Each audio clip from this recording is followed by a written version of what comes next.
Welcome to the Great Detectives of Old Time Radio. From Boise, Idaho, this is your host, Adam Graham. If you have a comment, email it to me, box13@greatdetectives.net. Follow us on Twitter at Radio Detectives and become one of our friends on Facebook, facebook.com/Radio Detectives. If you're needing some entertainment in terms of reading as you go through these times, I do want to let you know about the Authors Give Back sale that I'm taking a part in at smashwords.com, where you can get a wide variety of my ebooks either for free or discounted rates. Among those that are free is What Made the Golden Age Shine, and some of the ones we have at a discount of 60% off include All I Needed to Know I Learned from Columbo, All I Needed to Know I Learned from Dragnet, and Slime Incorporated. So just go to booksale.greatdetectives.net, and for each book you're interested in, there is a code for you to go ahead and get the applicable discount. All right, well, we're going to play an episode of It's a Crime, Mr. Collins. This one is officially, I guess I should put that in quotation marks, titled The Blue Steel Fountain Pen, and the original air date is unknown, but let's go ahead and take a listen.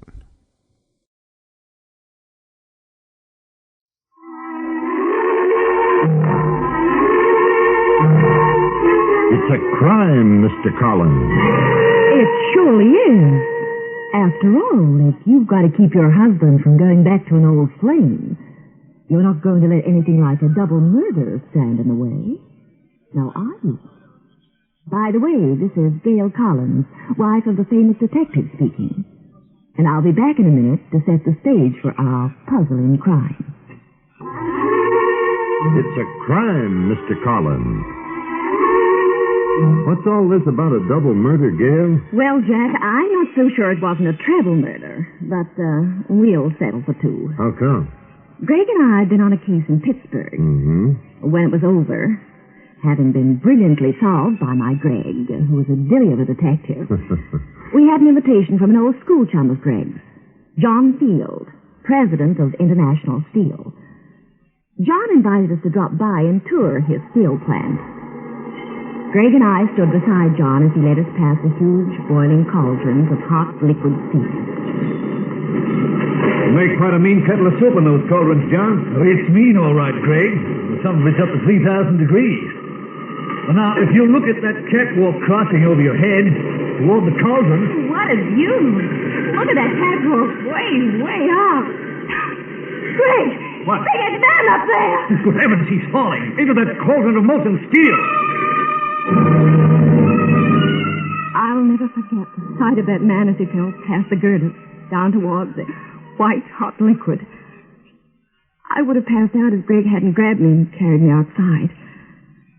Sometime later, when I'd calmed down, we were going to John Field's office. John was strangely poised. I'm sorry you've been so upset, Mrs. Collins. We'll skip the rest of the tour, though I was hoping you'd feel well enough to take a quick look at our research lab. Thank you, but I'd rather not. You know who works in there, Greg? Leela Strong. Not the Leela Strong. The belle of the old campus herself. Exactly. She turned out to be a remarkable chemist. I put her in my lab last year. Leela Strong, huh? Say, John, remember the night at college when Leela and I got accidentally locked in the gym? Well, I never thought that was an accident, Greg. No, I know Greg it wasn't. Oh, you never told me about that, Greg. He never told you about Leela Strong? Why, he and Leela were locked... Ever see anybody else in the old gang, John? But the talk of the campus. She was a ravishing girl. Go on. Isn't it awfully hot in here? Come on, Greg. Step into the research lab with me and say hello to Leela. Well, she'll be so glad to see you. I'd like to take a look at her myself. Well, some other time, maybe. Oh, let's go, Mr. Field. Which way is the research lab? I've always been interested in research of various types. Oh, it's right through that door down the hallway. Just follow me. Oh, just a second. Just stand right there. That's the warning buzzer. That means someone's coming out. We'll have to wait here a second. Let these men pass. Careful, just stand back. What are those men carrying? Grams of radium. What in the world's noise is that? A Geiger counter. Oh, I never heard one. Detects radioactivity, doesn't it? Yes, we have to be very careful in case there should be an attempt to steal some radium. I don't have to tell you it's worth a fortune. All right, fine. Well, this way to the lab, please. Well, there she is, Greg. Leela Strong. Why, Greg Collins, darling. Hello, Leela. Where have you been all these years? You've got to give me a great big kiss for old lang syne. Just you come here to Leela. Leela, meet my wife, Gail. I still haven't met anyone who sends me the way Greg... Your wife? How do you do, Miss Strong? I'm always glad to meet an old friend of Greg's. Hello, Mrs. Collins. Well, why don't you show Greg and Gail around the lab, Leela? Of course, John. Leela. Oh, hello, Jim. Leela, I don't believe I've had the pleasure of meeting Mr. and Mrs. Collins. Oh, yes. Greg and Mrs. Collins. This is Mr. Gordon. How do you do? Jim Gordon's head of my research lab, Greg. Must be very exciting work, Mr. Gordon. It is, Mr. Collins. Especially here at John's plant, where he gives us free rein. John, I'm going to be the first to wish you a happy birthday. Oh, thank you, Leela, dear. Oh, that's very sweet. Oh, is it your birthday, Mr. Field? Well, yes. Happy birthday, John. Thanks. And if you two don't join the rest of us at my house for a party tonight, I'll never speak to you again. Oh, we'd love to. I'm not waiting for the party to give you my present either. I'm going to be the first at that, too. Here. Oh, Leela. What a beautiful fountain pen. It makes my present for John look sick. Don't be silly, Jim. It's nothing, really. Leela, why don't you and Jim close up the lab and come over to my house right now with Greg and Gail?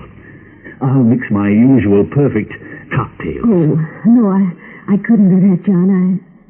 I couldn't go now. I have too much work to do. You run along. I'll meet you there later. Oh, you sure? Yes, absolutely. You go along with Greg and Mrs. Collins. I can't go now. All right, Leela. You don't have to get so upset about it, dear. Jim, how about you? You can come with us now, can't you? I'm right behind you, John. No, Jim. What's the matter, Leela? You feel all right? Yeah, I feel quite all right. It's just that I have something here in the lab I want you to look at, Jim. You can go with them later, can't you? You don't have to go now, do you? It isn't a matter of life and death. Don't go now, Jim. Stay here.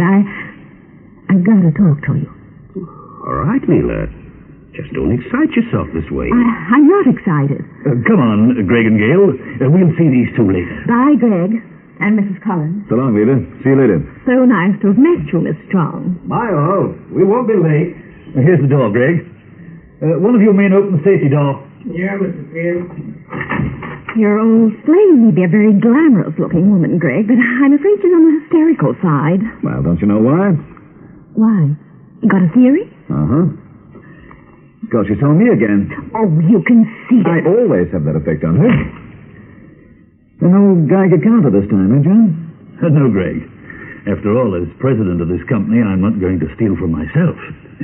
We just take ordinary, common-sense precautions. But ordinary precautions don't seem to work, Mr. Field. Why do you say that? I was thinking of that man who fell from the catwalk and was killed.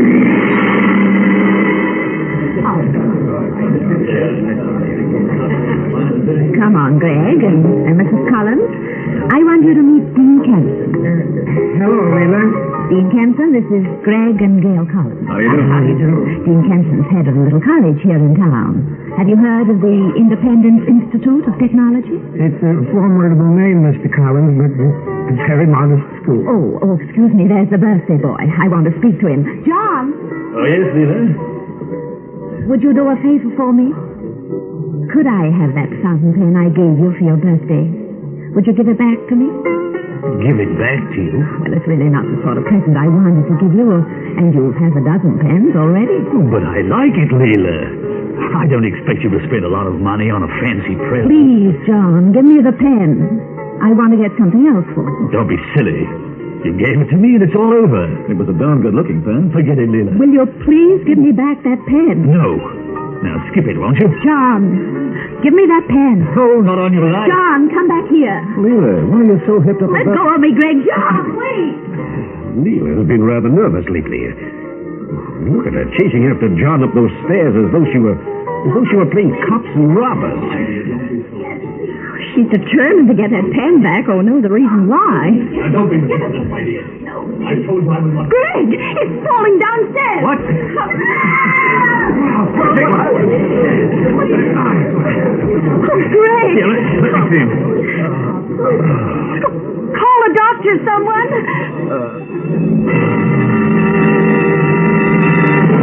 Keep your ears pinned, friends. We'll be back in a minute with more of the story. A few seconds after falling down the stairs, John Field was dead. And Leela Strong, who'd pushed him down, became hysterical. No, it was an accident. Is he all right? Is he all right? He's dead. I didn't know what I was doing. I was angry. I pushed him. I didn't realize he was so close to the stairs. I didn't know. Easy, Leela, easy. Look, I think Leela ought to rest for a while. She'll be all right if she is left alone. All right. We'll wait in the other room, Mr. Collins. Come on, Jim. Right, Dean. I'll help you to that couch. Had a go, Gail. But I didn't know. Now, if the rest of you will wait in the other room... Come on, let's go, Jim. Certainly, Dean.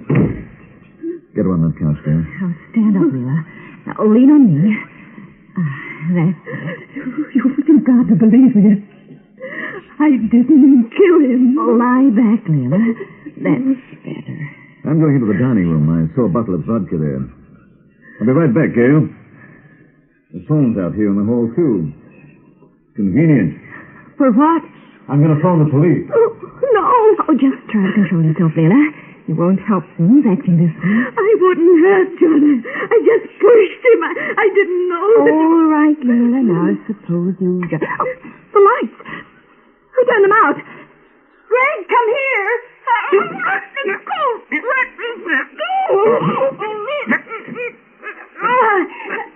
Greg! Gail! What the devil is that light switch? That's better. Oh, Greg. Someone turn out the lights. Where'd you get that litter opener? Oh, someone came into the room in the dark. I didn't know what was happening. I tried to grab them. I reached out and they shoved this letter opener into my hand. Better put it down, Gail. Oh, yes. Wouldn't help much if anyone saw you with that letter opener. Take a look at Leela. Leela? Why, she... Greg! Oh, Leela, what's happened?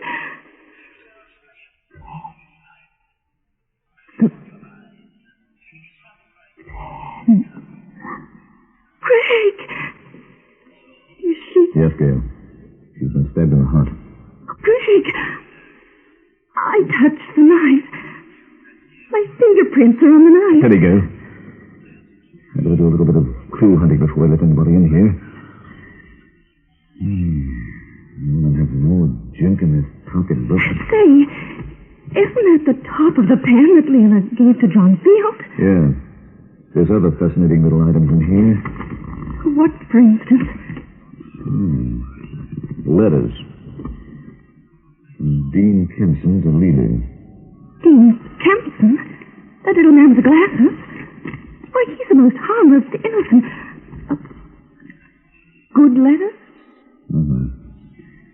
You're not going to read them. I'm censoring them right now. Oh, let me see. Go away. They're not for little girls. Dean Kempson! Mr. Gordon! Dean Kempson, I just wanted to ask you a question. Yes, Mr. Collins. Excuse us, Mr. Gordon. Of course. I found these letters in Leela's pocketbook, Dean. Are you going to buy them? Me? Buy them? You heard me. What are you talking about? Why should I want to buy any letters? Shall I read them aloud? No, please. All right. It is true. I did write those letters, and Leila was trying to force me to keep quiet about them. I've tried to cover up because, well, I'm married, and I've worked for 10 years to get my job as dean at Independence. Any gossip, whatever it is, could have cost me that job. But I don't care now. I can't cover up anymore. We're all involved in a shocking, horrible murder. Now I certainly don't give a hoot what becomes of me. Dean Kempson, if I were you, I'd try not to be quite so talkative. You think I might implicate myself? Well, I'm in it up to my neck now anyway. But I think we can save you a lot of embarrassment. Maybe even save your job. How? Go home. Right now. Everybody. You and Mr. Gordon, go home. But Greg, the police... That's just the point. The police will be here any second now, and there's a chance, an outside chance, that we can wash this up without seeing all your pictures smeared across page 1 of the local tabloid. If we leave, the police will... I've handled policemen for a number of years, Mr. Gordon. Don't worry about what they'll think. Just go home while there's still time. Well, you're a detective, Mr. Collins. I'll take your word for it. I'll do anything you say. And so will I. I'll be at my home if you want me. You can depend on that. What the dean said goes for me, too. I'm available anytime, Mr. Collins. Greg, are you crazy? Why, Gail? You've got a double murder on your hands, and 2 suspects. Dean Kempson and Jim Gordon are a search man. Do you question them? Do you hold them to the police? Oh, it looks as if we were in a picnic for the campfire girls, and everybody can go home. I want them all at home, Gail. Each in his or her own home. And speaking of the subject, you're going home, too. Lloyd will give you 100 to 1. You don't get me to go home. Gail, go home. Not in your life, with 2 murders to solve. Gail, remember the time in Mexico City when I got mad and spanked the daylights out of you? Call before you come home. I'll be waiting up for you. Okay. Don't go away. In just a minute, I'll bring you the climax of the case. Very much upset, I went home. Greg swings quite a punch when he spanks. And last time we had that kind of a session, I couldn't sit down for a week. So I went home. Meanwhile, as I learned later, Greg was traipsing around, of all places, in a car with a friendly policeman. I hope you know what the confounded big jeepers you're doing, Collins. I think so, Sergeant. Now, what did you say this gadget was? A Geiger counter, Sergeant. Simple gadget. Fine way to solve a murder. Riding around all night with a silly box sticking out the window. This silly box, Sergeant, is one of the most important gadgets in the world. You see, it detects radiation. If there's any radioactivity near this Geiger counter, it starts to click. So what? It's an exercise in logic. Sergeant, what's happened on this case? John Field, the man who got the fountain pen, was killed. Leila Strong almost went mad trying to get the pen back. She got it. At least she got the top half of it. Then she was killed. Must be quite an extraordinary pen, eh, Sergeant? Go on. People wouldn't knock each other off for a pen even if it could write underwater. Now, why did Leila refuse to leave the research lab with me and John after she gave him the pen? And why did she refuse to allow Jim Gordon, head of the lab, to go out? I'll tell you. Because no employee could get out of that lab without passing a Geiger counter.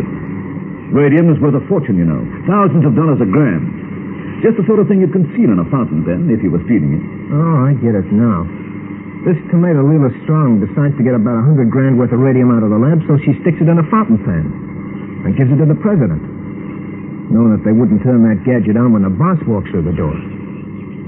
Then she goes to the party and figures she'll get it back. She'll give him a fancier-looking birthday present, and she'll keep the radium. They have a battle. She shoves him down the stairs. And I find the top of the pen in her pocketbook. Meaning somebody's got the bottom half.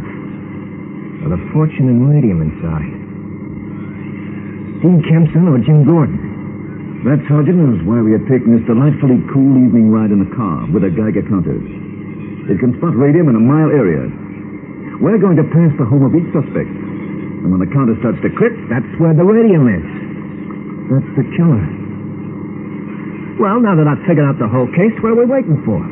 Yes, Sergeant. Now that you've figured it out, what are we waiting for? That's Jim Gordon's house right ahead of us, Collins. He's the head of the research lab. All right, I'll turn on the Geiger counters.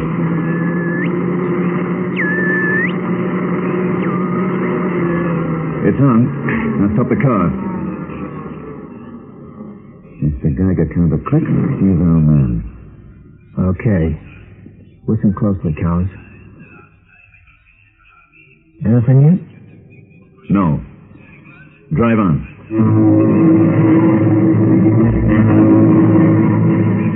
There's Dean Kenson's house. Listen closely, Collins. Nothing doing. I don't understand it. It's got to be one of the two. Drive me home, Sergeant. Must be something wrong with the way I figured this out. But what the devil is it? Where did I go wrong?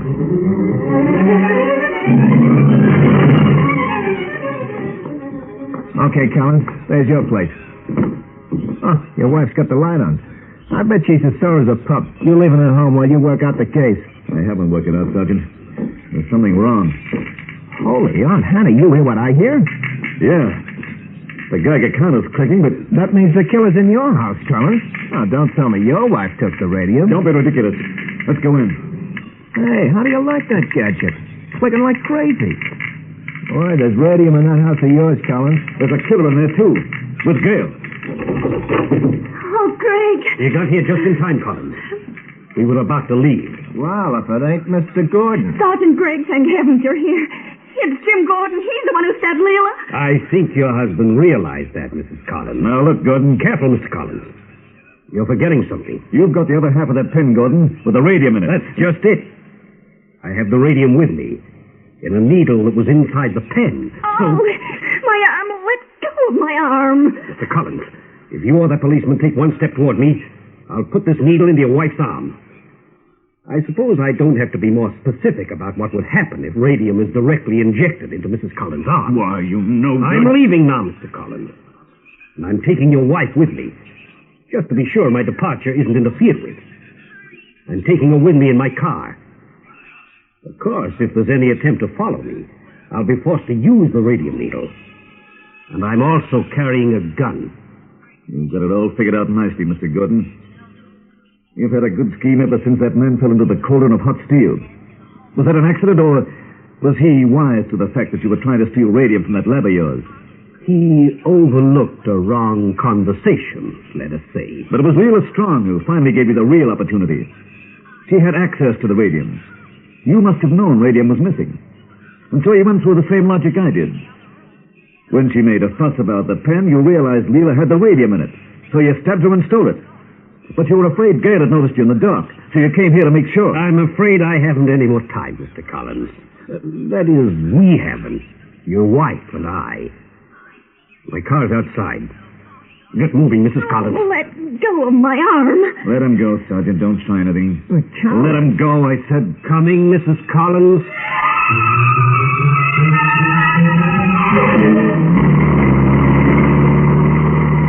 I'll drive down this road, Mrs. Collins, and we'll turn left and hit the highway. I must warn you again that if we're followed by a police car, I shall kill you instantly. Don't move, Mrs. Collins. I can see everything you do. All I want to do is powder my nose, Mr. Gordon. That's a woman's privilege. All right. I don't see why you should worry about a girl powdering her nose. I'll just... My eyes! My eyes! So sorry, Mr. Gordon. I'll just take that gun of yours.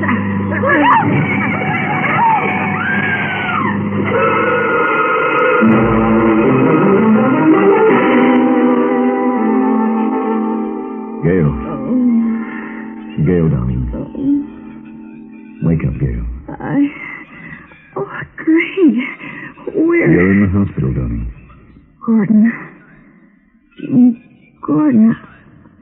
I blew the powder in his eyes. It was very smart, darling. But you should have waited until you were at the stoplight. Bowled over a lamppost, an ice cream truck, and a fire hydrant. What happened to Jim Gordon? He's in the clinic. And your picture's in the paper with a very fancy headline. Daring girl captures radium killer. It's a nice picture, too. Do I look pretty? Yes. prettier than our old friend, Willa Strong? Maybe. Greg, tell me the answer to the biggest mystery in this case. Biggest mystery? What's that? What happened when you and Willa were locked in the college gym all night? Oh, but that was before you and I were married. I still want to know. See the gorgeous flowers I brought you? Stop stalling. I hate people that stall about a question and change the subject. What happened with you and that airline pilot when you got caught in the rain in that Paris hotel? They are beautiful flowers, aren't they?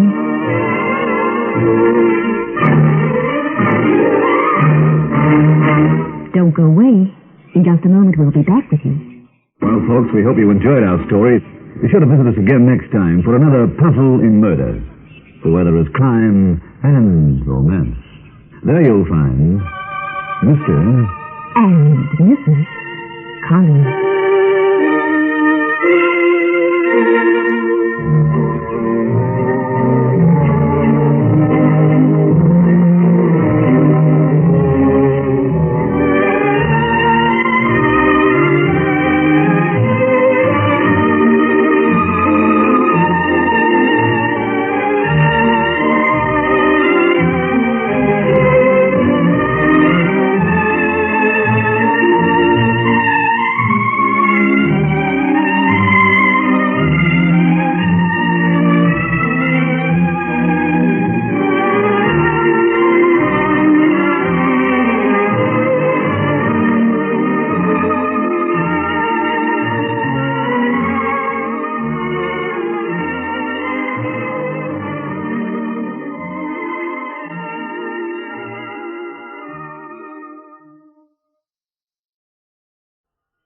Welcome back. This episode, even though it's not the last episode of the series, I thought it might have been before the last episode, because that episode was entitled The Blue Mystery. Well, in this case, there is not actually any reference to blue that I heard in this. And the plot sounded familiar, and then I realized that I'd heard this as an Adventures of the Abbot. And in that case, it was entitled The Clicking Silver Pen. And when I take a look at the Digital Deli FTP.com log, there is actually an episode entitled Clicking Silver. And this episode could be that. I just don't have a way of determining for sure. But at any rate, I'm comfortable putting it ahead of the last episode that we have that's we're going to play for you next week. I do like the scene with Mrs. Collins using her powder to distract the criminal. This one, of course, was original to the NBC series. It's probably done a little bit better just because they had better budget, and Claudia Morgan in the role of Mrs. Abbott, and that right there's a huge advantage since he was such a big radio pro. And finally, we also have a comment from Facebook regarding this, and Bill writes in, "Hi Adam, so only 3 more episodes, eh? I'm counting the days." Thanks. Well, only 1 more episode now, but thanks so much for the comment, Bill. And I also want to go ahead and thank our Patreon supporter of the day. And I want to go ahead and thank our Patreon supporter of the day. Thank you to Mark. Mark has been one of our Patreon supporters since January 2016, currently supporting us at the rookie level of $2 or more per month. Thank you so much for your support, Mark. All right, well, that will actually do it for today. If you do have a comment, email it to me, box13@greatdetectives.net. Follow us on Twitter @Radio Detectives and become one of our friends on Facebook, facebook.com/Radio Detectives. And of course, join us back here tomorrow for The Man Called X, and next Tuesday for It's a Crime, Mr. Collins. But from Boise, Idaho, this is your host, Adam Graham, signing off.